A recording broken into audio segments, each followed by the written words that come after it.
So good morning, everyone. Welcome to this Workforce Wednesday webinar. My name is Kirsten Bayer with the Illinois Center for Specialized Professional Support at Illinois State University. We're so excited to bring this content to you this morning. So thank you for spending a portion of your Wednesday morning with us. Today's presentation is titled An Introduction to Social Identity, Bias, and Power Dynamics in Helping Relationships. And this is a primer for working with LGBTQIA plus participants. So this is a very pertinent and important information. And we're excited to bring back DJ Ralston. We've worked with them before, along with their colleague, Bridget Griffin. And I'll let them kind of introduce themselves here in a second once we get through some housekeeping items. So again, my name is Kirsten Bayer. Feel free to reach out to me during today's session. I'll be on for technical support and just helping facilitate. You can reach out to me via the chat, or you can send me an email. I'll make sure I'm checking that as the presentation is going on as well. And this is my email on the slide here. We have our beginning Workforce Wednesday webinar polls that I'm going to go ahead and launch, and you can take those as I'm kind of going through the housekeeping items just as a time saver. So the first one is, where's your local area at from this morning? And then which partner do you best represent? And so while you're answering those, a couple of housekeeping things. This session is being recorded, and then all of the presentation and a bunch of resources that our presenters have for today will be up on the website. We'll get all those resources put up as soon as possible, and then the recording typically takes about 48 hours for editing, 48 working business hours. So you can look for that. Tomorrow, you'll receive a follow-up email that will have a link to where all those resources and recordings are housed at, as well as a follow-up survey. So if you could take a couple minutes briefly out of your workday to take that follow-up survey, we would greatly appreciate it. I'll put it in the chat towards the end of the session too. And then we do have closed captioning on today for accessibility reasons, so be sure to turn that on if you would like to. And then for any questions or comments, we ask that you post those in the chat or the Q&A. We have a lot of content today, so our presenters are going to try to answer any questions throughout the presentation. And then if we have time at the end, we can pause for any other questions that we don't get to. We can also always save the chat too and put out a FAQ at the end of the webinar if needed. So with that, I'm going to end the polls that we have here and share the results. Looks like most of you, we have a lot of you spanned across the state, which is great. We have good representation across the state, which is amazing. And we have most of you are from Title I and Title II, and some other WIOA partners and stakeholders as well. So thank you for joining us this morning. We appreciate it. I'm going to stop sharing my screen and let DJ share their screen. And then I will be here if anyone needs me. All right. Awesome. Thank you, Kirsten. Hold on, y'all, while I get to slideshow. Sorry, always takes me a second to run that there. So as Kirsten said, my name is DJ Ralston. My pronouns are they, them. I'm joined today by my colleague, Bridget, whose pronouns are she, her. Thanks, Bridget. So welcome to an introduction on social identity, bias, and power dynamics in helping relationships. This session is actually really focused on those topics, right, as a primer to our March 22nd WIOA or WIOA Wednesday, which will really get into the nuts and bolts and details of working with LGBTQIA plus participants. So at the very end of today, the last two slides, I'll kind of give a little bit of teaser around that, as well as just define some of the basic language to set us up for that session on March 22. But what we really wanted to do today was talk more about, what is social identity theory, and like, how does that impact our social identities? How does that impact who we are, including our mental models, our bias, right?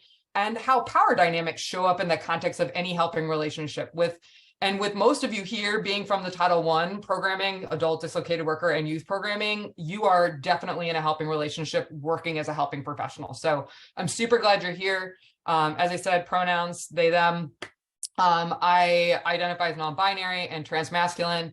queer. I'm also what they call a geriatric millennial, which essentially means that I was born in a really weird space between, whatever, 1980, 1983 or something like that. I am a total foodie and clearly a Muppet enthusiast, as you see Scooter, who's kind of like, me in Muppet personified. Just a little bit about my professional background, so you all know. My career started in an American Job Center in the state of Alaska, believe it or not, working as a Title I case manager for the adult and dislocated worker programs through a national emergency grant. So for those of you from Title I, what's up?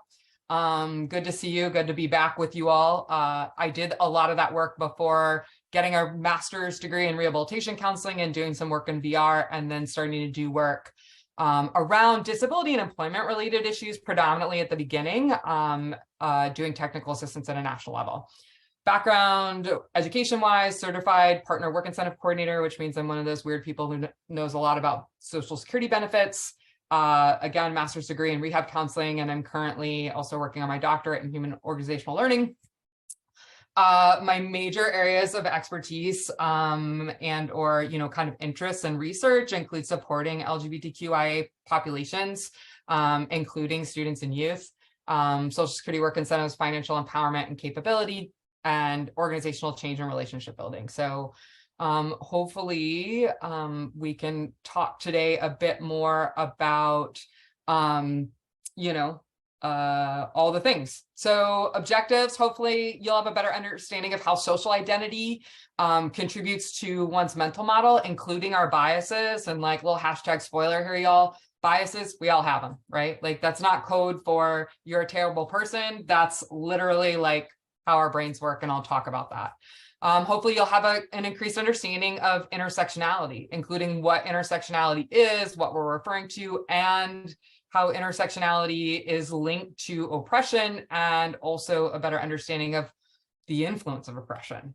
Hopefully you'll have an increased understanding of the inherent power dynamics in any type of helping relationship, and how those can impact our relationships with folks. And finally, increased understanding of the difference between gender identity and sexual orientation. So that's that kind of like little teaser at the end to prep us for the March 22 training.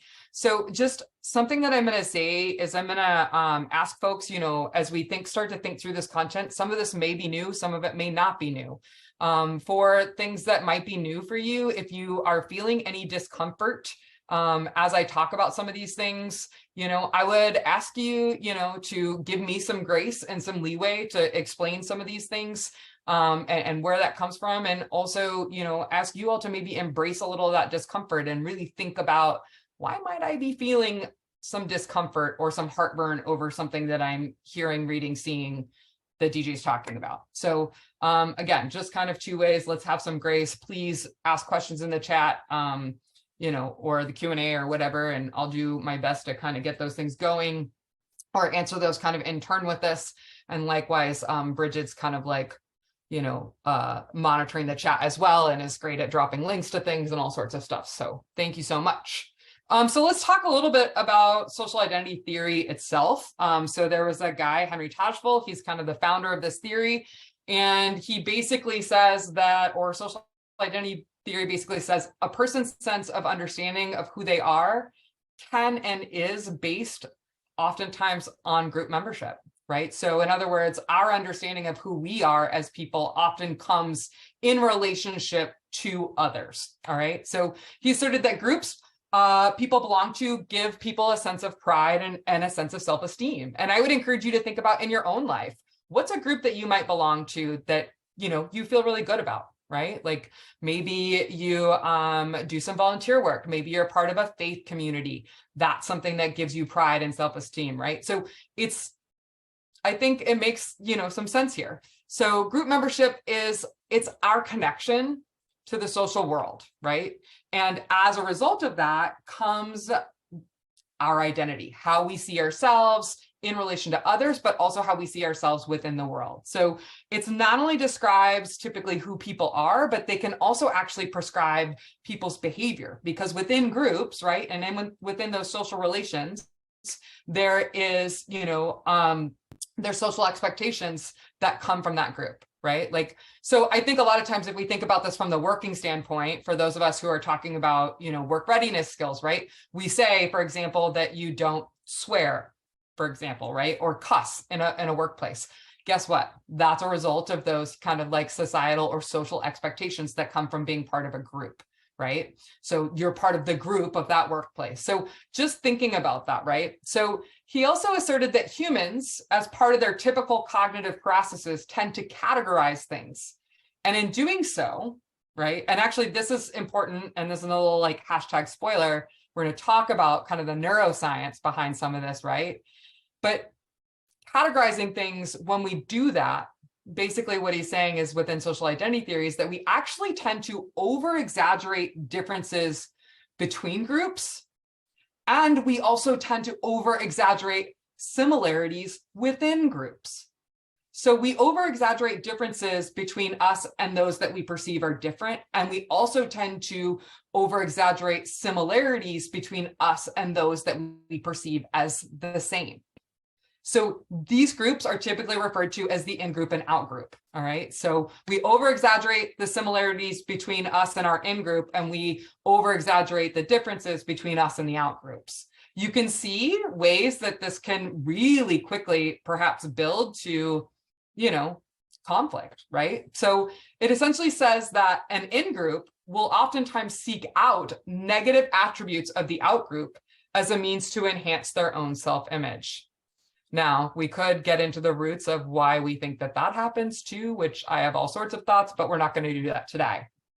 The idea of our human cognitive tendency to categorize or group things, coupled with this idea from social identity theory about over-exaggerating similarities and differences, really actually helps us explain how identity is A, socially constructed, right? And B, how implicit bias occurs.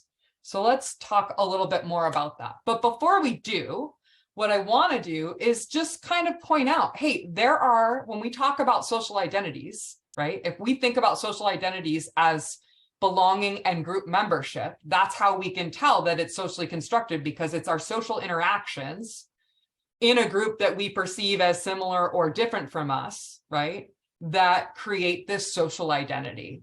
So when we think about and when we talk about social identity, oftentimes people think of the big kind of like macro level social identities, right? Like things like race, ethnicity, gender identity, sexual orientation, ability or disability, socioeconomic class, education, religion, faith, right? And a lot of these big social identities are protected classes too, right? When we think about that. But here's the thing, social identity also often happens at that micro or meso level, so that intermediate or really individualized level. So for example, we might be a family member, right? That's a good micro level example of a social identity. We identify as a family member, maybe a parent, or maybe as a mother or a father or a grandparent or a uncle or an aunt or a nibbling, right? So nibbling, by the way, is the gender neutral term for a niece or a nephew. So that's a micro level example, right? Like, whereas perhaps a meso level social identity example is, your profession, thinking about you, like within workforce. Hey, like I do work that I feel good about. We see this with folks who identify as lawyers and doctors, as, case managers, like social workers, teachers, right? Like those are all examples of meso level identities. We see community members as part of that, perhaps a city council member or a board member. We see identity by interest. I mean, maybe you're somebody who is a total foodie. You saw me say that earlier, right? And I'm a Muppet enthusiast. That's a little bit niche. I get it. But hey, look, I have D&D on here. Maybe there's some, Dungeons and Dragons folks here, and like, that's how you identify. But just point being that we have a lot of different ways that we tend to form our identities, even identities by cause, right? Like, so we see people who say, I'm a climate change activist, and they really identify with that, and that's part of their identity. Or perhaps folks that are really involved in fighting for social justice or engaged in anti-racism, seeing that as a fundamental part of what their identity is. The point being is we are all defining these identities, right? And those social identities within group membership and how we're seeking belonging. So let's think about this then. How do we move from, social identities, which is all about being in groups, and groups oftentimes, right, influencing the behaviors and expectations and social norms associated with those groups, right?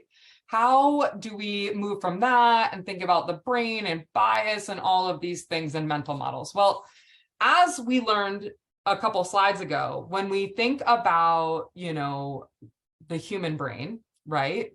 We actually are processing so much information at once that we can really only be consciously aware of a really, really small portion, right? We are processing millions of bits of information like every second. So really what's happening is, neurologically, our brain starts to create cognitive shortcuts. And this is where this idea of categorizing comes in, right? So typically what happens in our subconscious mind is our brain, the neuroscience says, is our brain is trying to process all of these things. We typically kind of engage in 3 big actions to help us do this, these cognitive shortcuts, right? The first one is to categorize, right? So oftentimes we will see something or we will see someone and we will immediately subconsciously categorize that person, right? Typically by race. That might be something that somebody notices right away. I think it typically is. Gender, right? Or perceived gender is another one, right? Is this person a man, a woman, a non-binary person, right? And in our society, let's be honest, most of the time we pretty much only categorize into that binary. We're like, oh, that's man, that's woman, right? So we tend to categorize things because our brain, again, it can only process so much at once. And this is the way that we do this. And then what happens is we create associations, right? So for example, let's say for fun, let's see how many people are hopefully still listening. If I say the words peanut butter, what's the first thing that pops in your head? Feel free to throw that in the chat. I don't know if everybody else will see it. Yeah, maybe you can do it to everybody. Okay. Okay, cool. Jar, jelly. Yep. Here we go. I always love that, right? Because we create an association. Sun butter. Ooh, that means Anna, somebody has a allergy there, I bet. Crunchy, right? Dog cookies. Oh, nice, Lucas. That's a good one. Yep, cookie, peanut butter cookie. I've seen honey before. I've seen allergy. So it's really interesting, right? The point being is that we tend to create those associations, right? And then the last thing that we do, that our brain does, right? This cognitive shortcut that creates, is that we will fill in gaps around things that we don't know. And where do you think we might fill in those gaps from? Yeah. We are filling in gaps based on our experiences and or oftentimes based on the social kind of involvement that we have with our different identities and groups and how we have been raised and the things that we have been exposed to from, everything from our own family environment and our upbringing to our education, to mainstream media, to social media, advertising, books, all of these things, right? All of these different kind of social elements that are oftentimes things that we grab onto as part of a social group or part of a social identity fitting into that space. Guess what? Those are the things that we use to fill in the gaps. So we can imagine that if our experiences are really different than someone else's experiences, how those assumptions and how those frames essentially that we are using and or what we would call a mental model help us understand and navigate the world. In other words, there's this idea of the knowledge paradigm, what do we know, right? And we only know what we know. And we always talk about when you're in your best place is you realize that you know things that you don't know. But most of this is largely based on our cultural and social experiences and interactions through that group membership and around our social identities. That's what forms our mental models, right? So these mental models, as a result, can obviously, this is where bias comes in, and oftentimes that unconscious bias. So when I said earlier, hey, bias, it's a thing, we all have it. It's not a bad thing. It's not a coded word for you're racist or, you're, homophobic or you're transphobic. Everyone has biases because unconscious biases are literally the result of our limited cognitive capacity. We just walked through that, right? We literally, what did I say?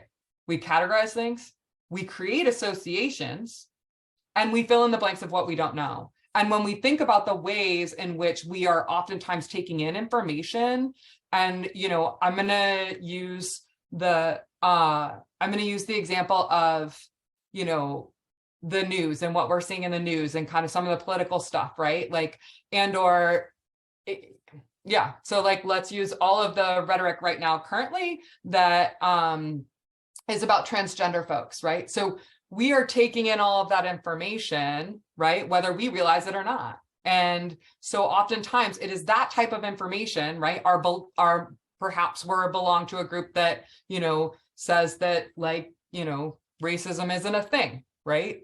We take all of that information in as a result of what our experiences were growing around us, right? So unconscious bias really is our unintentional preferences formed by our socialization and experiences, including exposure to media or social media. So this is why it's so important for us to think about these, you know, come to a training like this. So thank you all for being here, and really start to think about these things so that we can start to recognize, slow down, and unpack them. Because the reality is unconscious biases are unavoidable because we know that they have an impact on our human cognitive processing.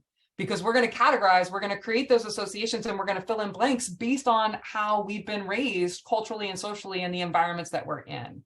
So this is really, really important for us to really understand. Unconscious bias isn't code for you're a bad person. Unconscious bias is you are a person. We all have them. So what can we do about it? How do we check those, right? So really thinking about if all of these things are shaping our mental models, right? Our social identities are shaping our mental models. That means they're shaping what we think and how we understand things, right? They shape the connections that we see and the opportunities that we see, right? So we can assume that, well, I went to high school and I worked hard and I, you know, got good grades and I got to go to college, and anybody else could have done that same thing, because that's the way that you were raised, not recognizing that in the context of the way that you were raised, because this is just the way that you grew up in your cultural and social experience, that all of your basic needs were met. Like you had housing and were not worried about your housing, right? That you had parents who cared and checked on you every day, right? That they were home and didn't have to work 3 jobs, right? Or that, you know, you always had food to eat, right? So when we grow up and have those types of experiences, we tend to not think about what other people's experiences could be. So again, shapes the connections and opportunities we see. It shapes the way that we simplify complexity, right? So really thinking about, we categorize, we are making those associations, and we are filling in the blanks. Our mental models simplify complexity because of the sheer amount of cognitive processing we have to do. And that can have an impact, you know, and it shapes our reasoning and how we assign relevance. So moving on, as this kind of evolves, right? Like thinking about the evolution of social identity. So the social construction of identity, right? That group membership and our belonging and how we understand ourselves in respect to the group that we belong to or we see ourselves as part of, is way more nuanced and dynamic than was originally understood and conceptualized by Henry Tajfel. So what we know is that early research on social identity really understood identity as single variables as opposed to the linked parts of somebody's identities, which ignores the interconnected system of identities that comprise human identity.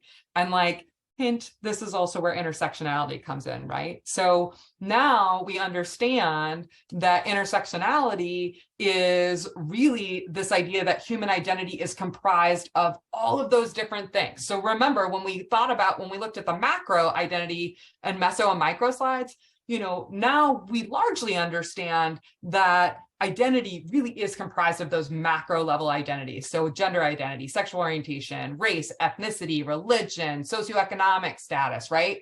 All of those pieces, religion, disability, right? And that those things are socially constructed because they really are about our group membership and how we, you know, identify within these different groups. And that all of these things actually intersect fluidly at different points in time.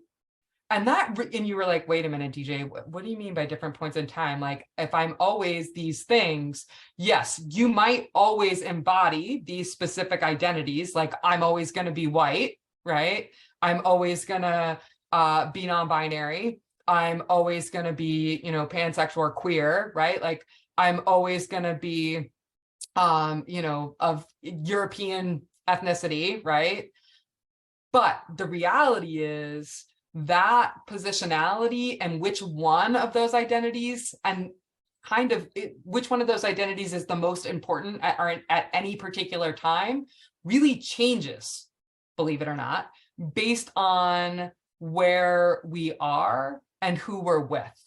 And what's more is this shapes people's understanding of experiences of privilege and oppression within their environment and based on which identity is most salient at a given moment in time, right? So what I'm saying in that sense is like part of the reason that I often do an LGBTQIA plus training is because I'm a non-binary human, right? I'm a non-binary queer human, which means that identity in particular is really important because I can offer training and support through a lens of my own lived experience and through my own identity, right? Which brings with it an ability to really communicate an experience in a way that somebody who's not queer or somebody who is a cisgender male or cisgender female woman, man or woman wouldn't quite understand.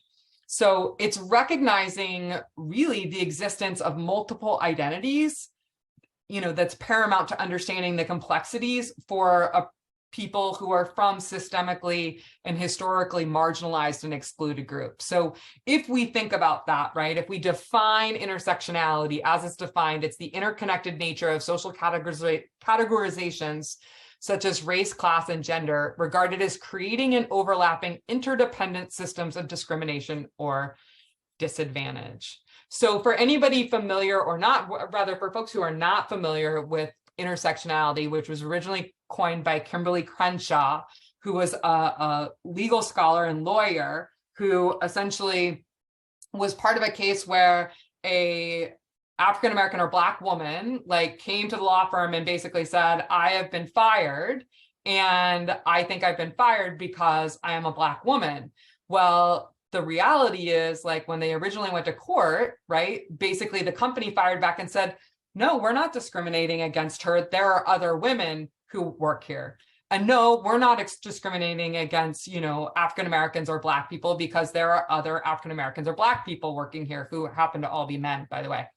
So it was at that point that that Kimberly Crenshaw introduced us to what we now know as intersectionality, which is really about how two of these different identities come together to create additional kind of oppressive nature. All right. And so when we think about the influence of oppression, all right, according to Adam Spell and Griffin, oppression actually exists in a lot of different forms. And I think that, I'm not telling you something that you all don't know, right? We know racism exists. We know sexism is a thing. By the way, happy International Women's Day.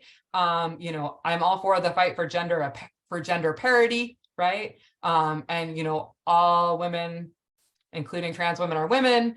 So yay. But we know that heterosexism is a thing. We know that classism is a thing. Ageism, right? So we know that people who are older often get discriminated against. Guess what? Oftentimes ageism happens to younger folks too, right? In just a different fashion, right? Ableism is the idea that anybody who is, anybody who has full physical capability, mental and cognitive capabilities is somehow right and better in the world, right? That's the natural order of things, right? So those are all examples of different forms of oppression. And we know that this can actually be experienced at both a micro level and, so macro and micro levels, so individual levels and systems levels. So example of how oppression exists at an individual level would be something like a microaggression, right? So microaggressions are the little things each day, right, that can be perceived as devaluing. So for example, someone being misgendered.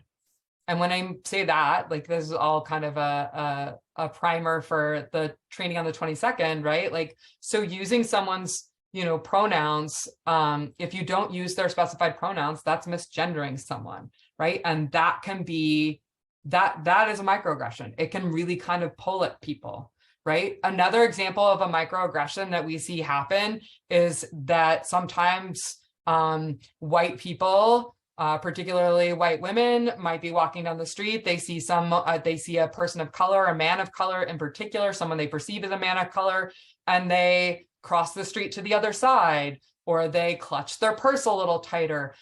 Those are examples of microaggressions. Being followed, like someone following someone or following a person of color around a store. That's an example of a microaggression. All right. Like those are all things and oppressive elements that happen at an individual level. Like now we also see this occur within systems, policies, laws, and institutions, right? Like we saw this way back when there was segregation. Clearly we knew that was oppressive, right? Well, we're seeing it now. We see it in the fact that sub-minimum wage is still allowed, right? The fact that we pay certain people with disabilities sub-minimum wage. That's an example of a systems level version of oppression. We're also seeing it all over the place relative to trans identities. I'll save that for the next one. So here's what we need to know, right? Like, why is this important? Why are we talking about the oppression? And the reality is because whether that oppression is intentional or unintentional, it's destructive. And it, has ramifications on people's mental health, their well-being. And guess what? That impacts, what do we know? That impacts their ability to participate in our programming, right? And when we think about our programming is geared towards ensuring that people can really get ahead, right? And at the same time, we are also employees and, beholden to our own, program requirements, MSGs, credential attainment, employment, second, fourth quarter, post-exit, all of those things, right? If that oppression is destructive and impacting people's mental health, that could impact their ability to, participate in our programming because it creates this additional stress. And we see this, right? We see increased rates of suicidal ideation amongst the transgender population, largely because of the oppression. And let me tell you right now, it can't get any worse, all right?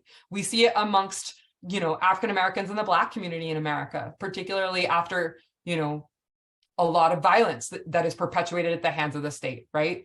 We see minority stress come from poverty, right?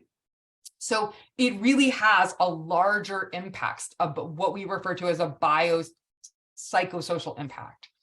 So when we think about that, it means that impact is going to shape us, right? Like, again, thinking about kind of our social groups and our social identity theory, if we are largely influenced by the groups and places that we feel like we belong and the group membership that we have, and that group in turn has social norms, right? And those social norms dictate our behavior and or contribute to those unconscious biases, then that shapes what we think and so on and so forth. And the world goes round and round. And this is called the socio-ecological approach, which basically just states, and I think you would all probably consider this, right? This makes sense. We both shape and are shaped by our environments, right? So it really takes into account for us to recognize that and provides a framework to understand to what degree oppressive environmental influences impact the mental health and well-being of the individuals that are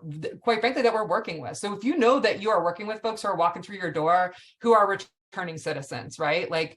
First of all, they're making a huge transition from a very institutionalized life, and every returning citizen I have ever talked to has always said that is not natural, right? That's not a natural environment.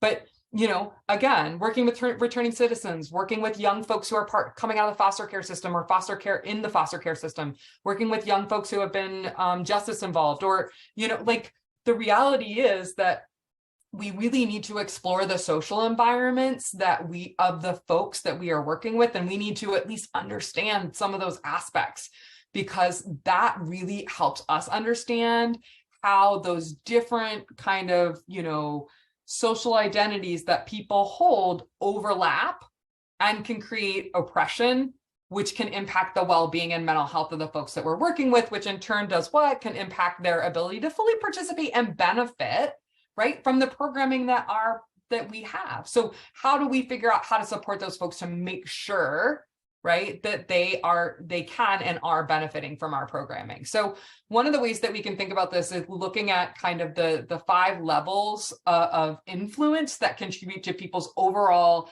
health behaviors. And you're like, DJ, health behaviors, really? Well, just think about this as a more like, what are the 5 levels of influence contributing to our overall holistic health as a human being, right? So mental health, cognitive, emotional, physical, all of those things. So there's the intrapersonal level, right? And a lot of times we hear things like resilience associated with intrapersonal stuff because it's about individual attitudes, knowledge, behavior, and skills, right? There's the interpersonal. So what does my social network and support system look like? Hint, you are part of that support system. So you guys are always dealing with the interpersonal piece.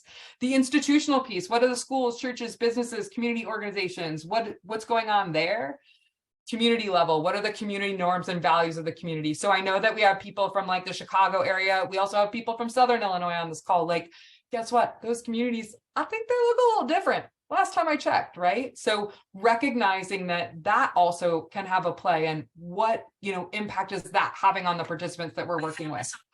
And then finally, public policy. What do your local, state, federal policies and laws say? Like, how is that impacting? So together, your participants and you as a helping professional can determine, hey, what are the strategies and interventions like that we're going to use, and which of these kind of levels are they targeting, or do they need to be targeting? And or do we need to go perhaps reach out to another partner to help us address some of these other levels that we may not be fully able to address, right? Okay. So now we're going to talk a little bit about power and privilege, and this is the part of the presentation that always gets me into trouble and tends to make people mad. So if you feel any discomfort with any of the stuff that we're about to talk through, I would just encourage you to hang on to that, maybe reflect on it a little bit, and we can hopefully talk about it at the end, because I think hopefully we'll have time. So let's think about power. When you think about the word power, what does it mean to you? Does that mean perhaps like physical might, like being physically strong? Could it be an ability to make an impact on the lives of those around us? Could it be the ability to make decisions that, I love that Pilar, control. Yeah, the ability to make decisions that govern the way we live. I think that plays right into the control piece. What about in the way others live? Leverage. Lucas, great. Well, you know what? I'd say that all of these things are true, as well as I think thinking about the control and leverage that was thrown in the chat there, right?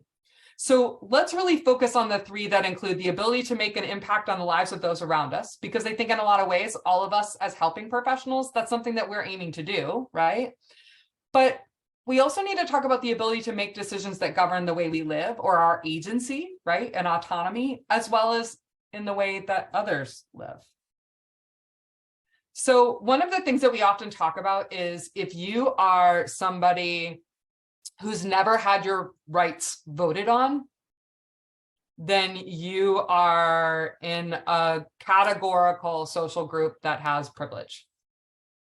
Now, if we think about intersectionality, you can be someone who's had some of your rights voted on, but perhaps not all of your rights voted on, which again kind of gets to that piece of like the different intersecting identities and at relevant points in time. So one of the things that we see on this screen, or this screen, is really about some major rights that have been voted on.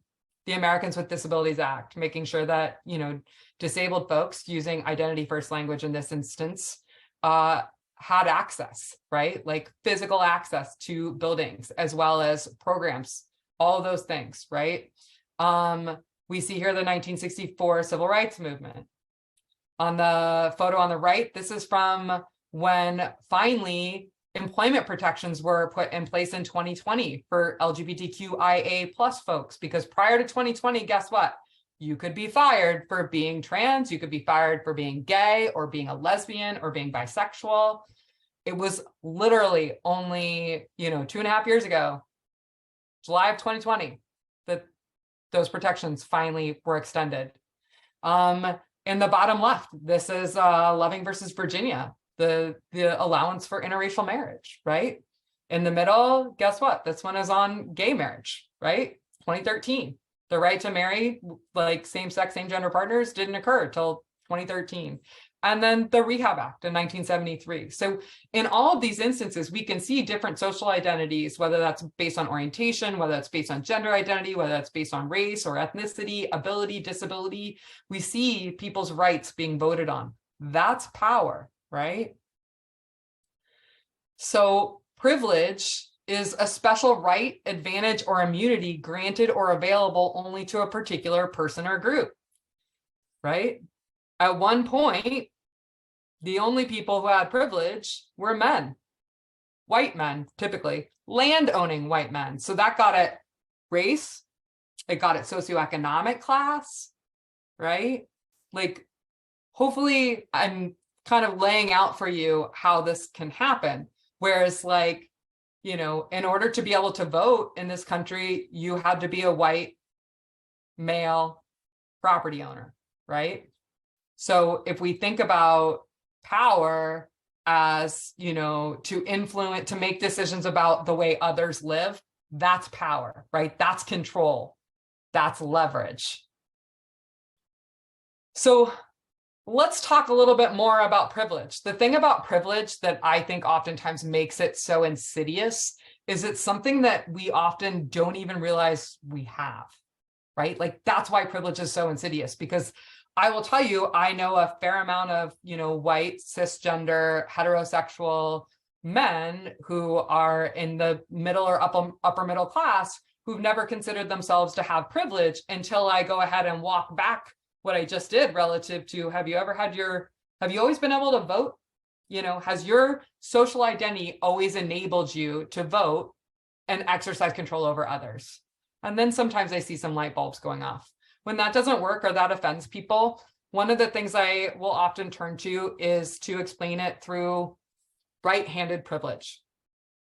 So what I want you to think about is, if I have any lefties on the call, I think they're going to get this, but I want you to think about, you know, your high school classroom. Maybe it looks like the one that's right in front of us in this photo, right? Where you're in those little desks and they're all attached, right? And what do we see? The majority of these desks are designed for people who are right-handed. I see a couple lefty desks, right? Well, when you're right-handed, you're not worried about quickly moving through the passing time of your high school halls to get a desk that you know is going to fit you comfortably, right? You don't have to worry. It's all made for you. But if you're a left-handed person and you go, oh, there's only 2 left-handed desks and there's 3 of us, I got to hustle so that way I can ensure that I get one of those, right? You're a right-handed person, you don't have to think about that. That is privilege. Privilege is insidious because we don't actually have to think about it, right? So there are other examples of privilege, right? Heterosexual privilege, there's cisgender privilege, there's religious privilege, there's educational privilege, there's able-bodied privilege, occupational privilege, there's also white privilege. So privilege and advantage. So let's talk a little bit about this, because one of the things that I often hear, and I'm not invalidating this in any way. You can be someone who's white and you could have grown up in a very hard or tough situation. You could have been living in poverty. You could have had a lot of hardship. What I'm saying about that is that's not invalid, and I'm here to believe you and validate that. What we say when we talk about privilege is that because you were white is not part of the reason that you experienced that hardship, right? Like, so when we talk about white privilege, so oftentimes what we will see is people can have privilege. Not everybody is able to capitalize on that privilege in the same way as others, right? So for example, you might have somebody who doesn't have to, and I'm like trying to think about a good example of this. Sometimes I use the religion one. So yeah, let's use that. So in our country, in America, right? Christmas is a very big holiday. Now, arguably, Christmas has largely become secularized, but initially, right, Christmas was largely celebrated and was named essentially a national holiday, right? And that holiday was based on the Christian religion, all right? So if we think about this, that meant that, you know, kind of the privilege here is that if you were Christian, you automatically got a day off, right? Or that your holiday was celebrated as a national holiday. Now, what we know is not everybody gets the day off. Even though it's a national holiday and everything's supposed to be closed, if you're working at Denny's, you might have to be working. So in that sense, somebody who is Christian doesn't get the same, they aren't able to capitalize on that privilege because they don't have the same level of advantage because they have to work that day, whereas most of the country has it off. So advantage is about who you are and your ability to capitalize on what that privilege is. And the concept of privilege and advantage, though it has some relation to power, it's really different than intersectionality. All right. So this wheel of power and privilege was adapted from the Canadian Council for Refugees work by a graphic kind of visual person or a visual artist named Sylvia Duckworth. And what this does is this puts power at the center of the wheel. And then, it slices the wheel into pie slices, right? Or pizza slices, whichever one you want to think about. And we have a lot of different social identities, right, written along the outside. So these are all kind of socially constructed categories. So we have, citizenship, education, ability, sexuality, neurodiversity, mental health, body size, housing. So this is maybe some combination of what we would think of as both kind of like some of the macro level social identities, but also some meso and micro level identities, right?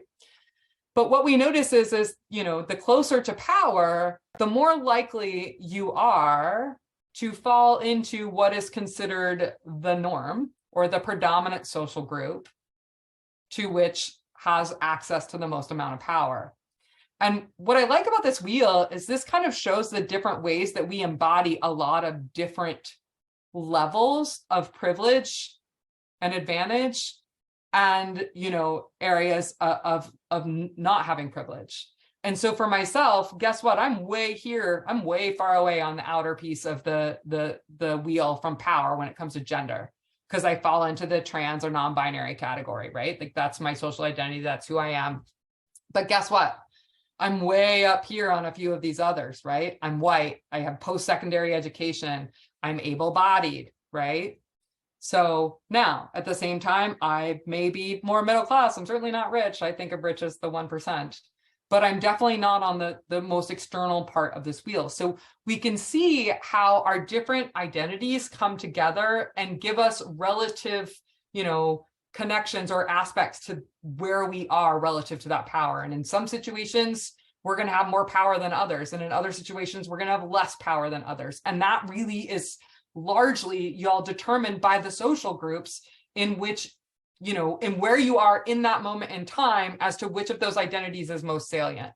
So if I'm standing in a room, full of people of color, and I'm the one white person, regardless of the rest of these identities, the reality is in that situation, I likely do have more access to power as it relates to my race, but I might have less access to power as it relates to my identity. So these are the things where we really have to start to think about how those come together and impact us. So part of what I wanted to do was give you all some time to think about, and this isn't something that you have to do, now, but maybe even just take a quick screenshot, although, Kirsten's going to send out the slide deck, and really think about some of the questions I'm asking here relative to your sexual orientation and your gender identity. So what are the narratives that you have been told about your sexual orientation? What are those narratives that you perceived? And I just want you to think about mainstream media. When we see any, entertainment, media, I'm not even talking about cable news. I was thinking about films, books, movies, right? How often is it that anytime there's a romantic or sexual attraction type relationship featured in that, what do the majority of those look like? Who's involved, right? The other thing is when did you know what genders you were attracted to? How did you know that? What age were you? How did you know that you were attracted to the gender or genders that you're attracted to? What are the narratives you've heard about non-heterosexual individuals? So what are the narratives you've heard about gay men, lesbian women, bisexual people? Just thinking about those, like, Where have you heard those narratives? Where did those narratives that you heard about, gay men and lesbians and bisexual people and pansexual people and polysexual people and queer people? Don't worry, I'm going to define all those terms the next time. I have a few of them for you this time, but the next thing I want you to think about is, what are the narratives about your gender that you've received? And that's one that I'm like,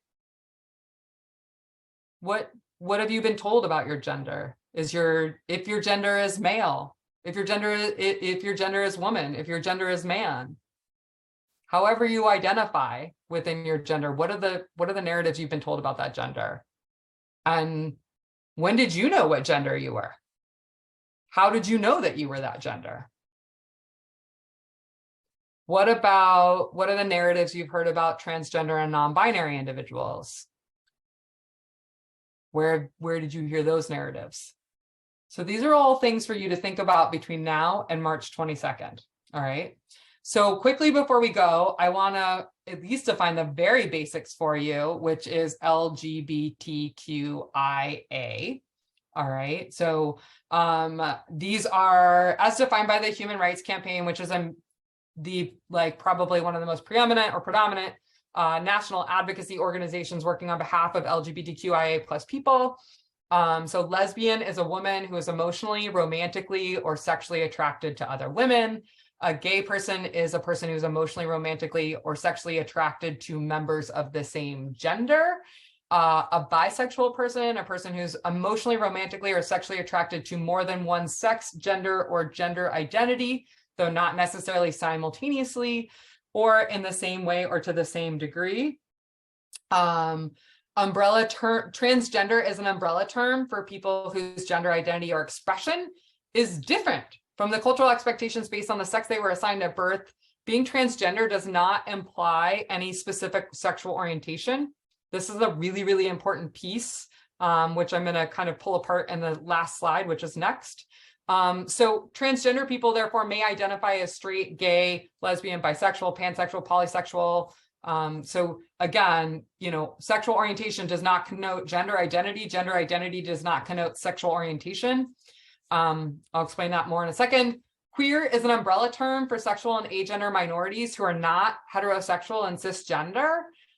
This is important. Queer can also be questioning, like sometimes people will say the Q stands for questioning, and that's legitimate as well.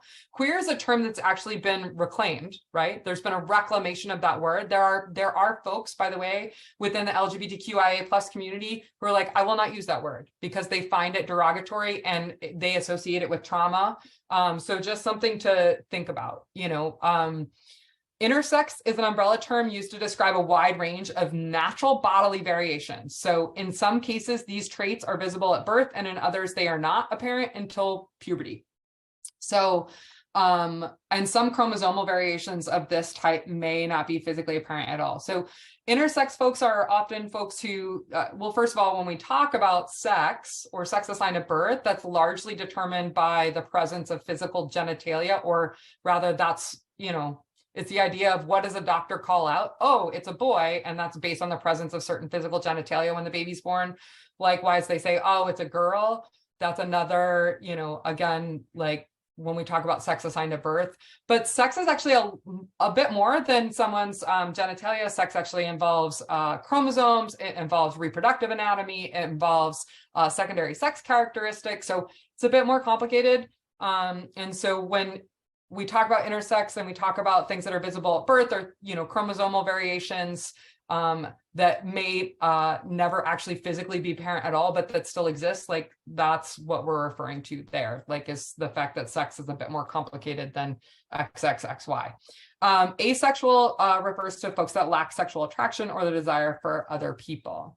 So real quickly, and to kind of round it out, just talking about the distinction between gender identity and sexual orientation. So when we put LGBTQIA, right, we notice now that they kind of lump everybody who is like a gender or orientation minority underneath the same rainbow.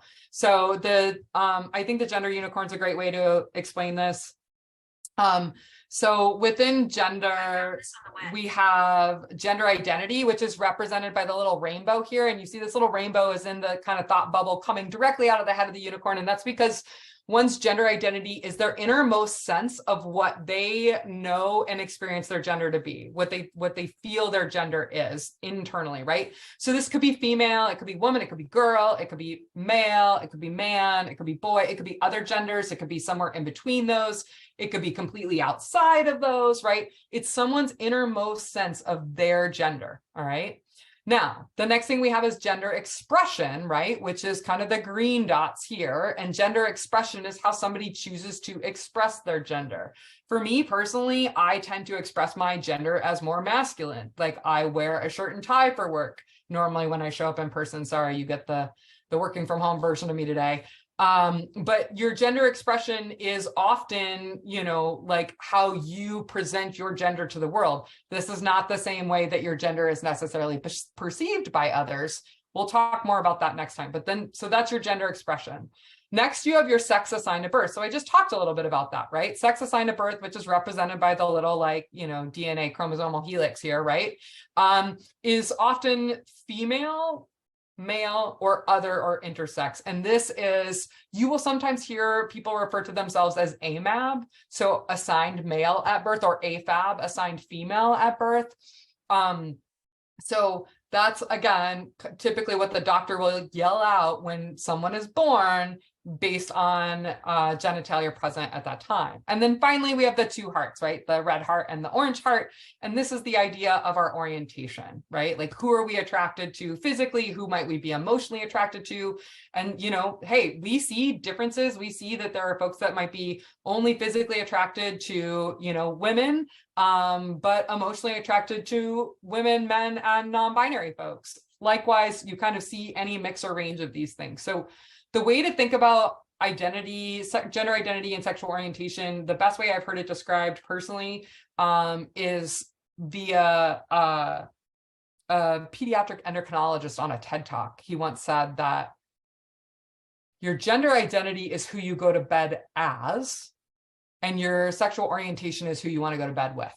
So I thought that was a pretty good way to pull them apart. And it's important that we don't actually confuse or conflate these ideas. So that's it for today. Hopefully you all will come back on the 22nd and we'll get into kind of the nitty gritty of all of the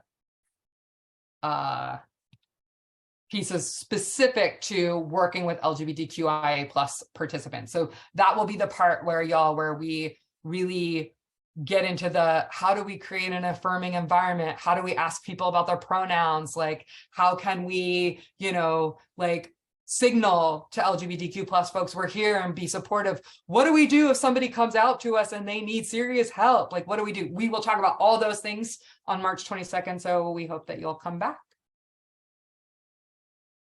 And Kirsten, I'll turn it back to you. And look, 1 minute to spare.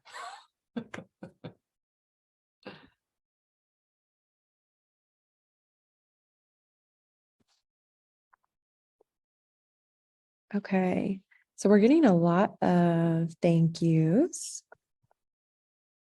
Are you seeing that, DJ? I am. So thank you all. I'm glad that it's resonating. And, again, thank you all for being here. Because to me, it's heartening to see you all here and committed to really how do I best help the people that I'm working with? And let me get some additional knowledge. So I super appreciate it. And I hope that we'll see you back on the 22nd. And a huge thanks to Bridget for dropping all of the resources in the chat. I just want to follow up. I know if anybody has any questions, we still have plenty of time for that. So feel free to post those in the chat in the Q&A. And I know, DJ, you already alluded to that, but also just a couple of housekeeping items. So this was recorded today. The recording will be up on our website along with all the resources that Bridget has put in the chat.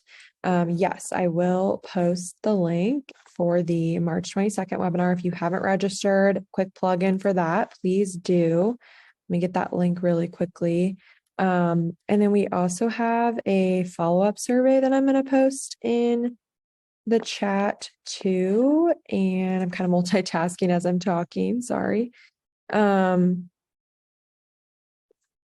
perfect. Thank you, Bridget. So the registration, Bridget just put in the chat. You can register there for the March 22nd session. And then let me get the follow-up survey. I know whenever I take or watch a webinar, I'm not going to take a follow-up survey unless it's like right afterwards. Me So, same. so here's that for all of you. And if you have a brief moment, feel free to take it now. And if you don't, then it will be in that follow-up email tomorrow as well. Yeah, thank you all so much for being here. I'll look forward to hopefully seeing many, if not all of you on the 22nd, but that will also be recorded. And I promise that slide deck has way better memes, way better. Less words, more memes. All right, awesome. Well, thank you so much, DJ and Bridget. We appreciate you. We appreciate this information. We know how pertinent it is to our work, and we're excited for the follow-up session. I don't see any questions. All right. If we can't attend the 22nd, yes, the recording, Annabelle, thank you. All the recordings for all of our Workforce Wednesday webinars are on our website. This one won't be up right now, but I'll go ahead and put it in the chat. But that website will be in your follow-up email too. So even if you want to, you could register for the 22nd, even if you can't come, and you'll still get the follow-up email with the website where the recording is. So if you know you can't come, you could still register for it and then still get the information. But all of our Workforce Wednesday webinars for 2023 are going to be on this website here. If you want to also just copy that link and kind of bookmark it.